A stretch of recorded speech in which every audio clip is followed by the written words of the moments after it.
Hey everyone, hope you're having a great week. Today we are going to talk about propulsion. So the question I received is, when trying to improve propulsion, what are the factors that influence how much propulsion is created and how should that be trained? And so that's what we're going to discuss today. And to get started, there are two main factors that influence how much propulsion that swimmers create.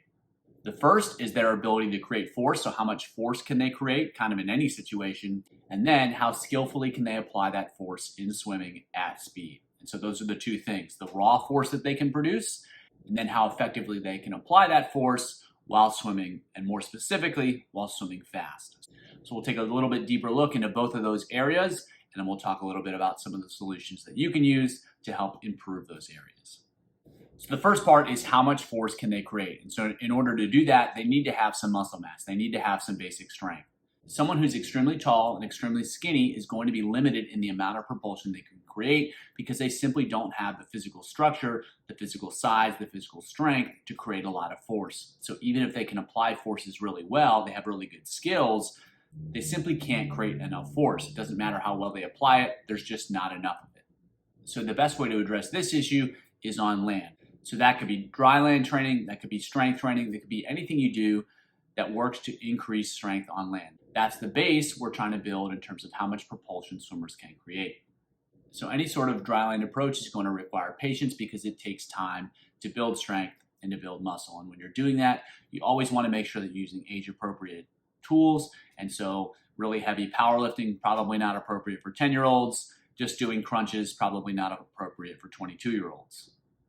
And this process is about enough, not as much as possible. If a senior swimmer can't do a push-up and they can't do a pull-up, that's probably a problem. At the same time, they probably don't need to bench press 300 pounds or 150 kilograms. That's probably unnecessary. So while dry land is a whole other topic in and of itself, the basic idea is that swimmers need to develop enough strength and enough muscle mass on land so that they can create propulsion in the water. So the second aspect of creating a lot of force is learning to do so in the water. And this doesn't even really have to be skillfully applied force, it just needs to be applied force. And so, for instance, if you have a swimmer and you put them on a stretch cord and they're swimming stationary and they're just kind of pulling and kicking, there's some swimmers that can apply a lot of force, even if they're not particularly fast, because they can apply force in the water with the basic movements of swimming. And that's an important aspect too. And so sometimes you have swimmers that are really strong, they can, say, do a lot of pull-ups, but they can't necessarily apply force in the water at all, even when they're swimming slow. So the first step is to be able to apply forces against higher resistance. So when they're fully tethered and they're swimming in place, that's where they can apply the most force and they can develop some strength in swimming movements. Again, that doesn't necessarily mean they can apply that force skillfully, but they at least can apply that force in the water. So an example of being able to apply a lot of force in the water versus the ability to skillfully apply force in the water. So let's say we have Big Mike and he can swim pretty fast with a really, really heavy parachute. And then we have Skinny Sally who can barely move with the big parachute. However, Big Mike just might be able to apply a lot of force, but can't really do so skillfully. But because he can apply so much force, he can swim with the resistance. In contrast, Susie may be able to apply force skillfully, but she can't necessarily apply a lot of it. And so when we take the parachutes off, Susie might swim a lot faster than Mike because she's a lot more skilled at applying force, whereas Mike can create a lot of force, but he's terrible at actually applying it when swimming. And so that's an example of the difference between the ability to create a lot of force. And so swimmers who can swim pretty well against heavy resistance, they can create a lot of force. But if they can't necessarily swim as fast without the resistance, they're not really skilled at creating propulsion. And that's the key difference. So the two big aspects of applying force: they have to have enough strength on land and they have to have enough strength in the water. And that's typically demonstrated when swimming against really heavy resistance or swimming stationary. Now the next aspect is applying force skillfully and applying force effectively while swimming. And this is especially true when swimming at speed. So going back to our two swimmers, when we take the resistance off, it's the one that can apply force effectively that's going to be more successful, and that's going to be the difference there. So what are the key skills for applying force effectively to create a lot of propulsion? First, create a big surface area from which to pull with. So you want as much of the arm being used to move water backwards. And the second aspect is move that surface area for a long range of motion. So it's one thing to move it from here all the way down to here. It's something else if you just get in the position here and then move it down from there. So you want as big a range of motion as the swimmers can get. And the last piece is an acceleration. So the arm should start relatively slowly and really pick up the speed as they move through the stroke. So those are the three key skills. Get into a position early and hold that position for as long as possible, and then accelerate the limb.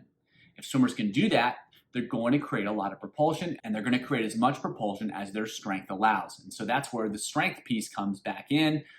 If they can't create a lot of force, they're only going to be able to do that so well. But if they can create a lot of force, their skills limit their ability to apply that force to create propulsion. So what are some solutions for helping swimmers learn these skills? First is using different hand postures. So swimming with a closed fist, swimming with horns, swimming with an OK sign, using upside down paddles, using different types of paddles. All of these strategies can help swimmers learn to apply force more effectively because they have to learn how to apply force in a lot of different situations. That's a great starting point for helping swimmers learn to create more propulsion. Second is to swim against resistance. It doesn't have to be heavy resistance, it can be light resistance, and doing so encourages swimmers to learn how to move water backwards and create big surface areas, hold that surface area for a long period of time, and they have to accelerate the limb or they'll stop moving forwards. And so using resistance can really help swimmers learn to apply forces more effectively.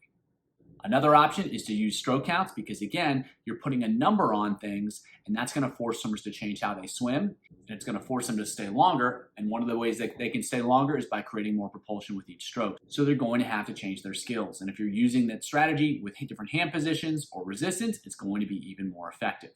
Another strategy is to just take away the legs. And so if you want to get more propulsion from the upper body, well, if they can't use the legs, they have to find solutions with the upper body. And then when you've added stroke counts or hand positions or resistance, the arms are the only thing they can use to solve that problem, so they're going to have to change how they swim. And lastly, you can do it at different types of speed. And when swimmers are asked to create speed, they're going to find different solutions. So that's going to be a really effective tool for helping them learn how to better create propulsion. And because the skills change the faster swimmers go, it's important to work at a bunch of different speeds so they can learn that skill at a bunch of different speeds. Now, there are also a couple factors that do influence how much propulsion swimmers can create, but you can't necessarily change. I'm just going to mention them for completeness. First is the limb lengths. Obviously, if someone's got a longer arm, they're going to have a bigger lever. They can probably create more propulsion if they can use that lever effectively. The second thing is where their muscles attach to their joints. That can influence how effective they are for a given force. If they have a better lever system because where their muscles attach, they're going to get more out of each stroke. There are also some nervous system factors. Some people can just create force faster. Some people can just create more force. They just have a natural advantage. There's nothing you can really do about that. Everyone still needs to improve, so it's not really something to worry about. I just mention it because it is a reason that some swimmers are going to be more effective than others when they're trying to learn these skills and when they express these skills. So what are the big takeaways? First is swimmers need to be able to create a lot of force if they want to create a lot of propulsion in the water. So they need a bigger engine, and you can build that engine on land just being patient and using appropriate activities for the ages and the developmental level of the athletes that you're working with. So then you can help swimmers get water strong and help them learn how to apply force effectively and how to create propulsion effectively in the water. Different hand positions, different types of resistance, different stroke counts. You can do pulling. You can do different types of speed. These can all be effective strategies for helping swimmers learn how to move more water and create more propulsion. For younger swimmers, they're not going to be particularly good at any of it, so they need to work on all of it. It just needs to be appropriate for their age, their developmental level, and their skill level. For older swimmers, they still need to work on all of it, but you might need to emphasize certain areas depending on their strengths and weaknesses. For instance, if someone's really tall and skinny and they have no muscle mass, they probably need to do a little bit more work on dryland to develop that base of strength. All the skill work in the world isn't necessarily going to help them because they simply don't have a big enough engine to work with. If there's someone that has okay muscle mass, but they're really weak in the water, they may need to do some more heavy resisted swimming to learn how to apply force in the water. Then you have other swimmers who can apply some force in the water, but they're not particularly skilled at creating propulsion at speed. They really need to work on the skill component and how to transfer those skills, how to transfer that strength to faster and faster swimming. So hopefully that gave you a good overview of the different factors that influence how much propulsion swimmers can create and what you can do to improve those factors. Overall, there's a couple things you need to work on. You just need to be consistent with doing it. So hope you have a great week, and as always, keep it simple.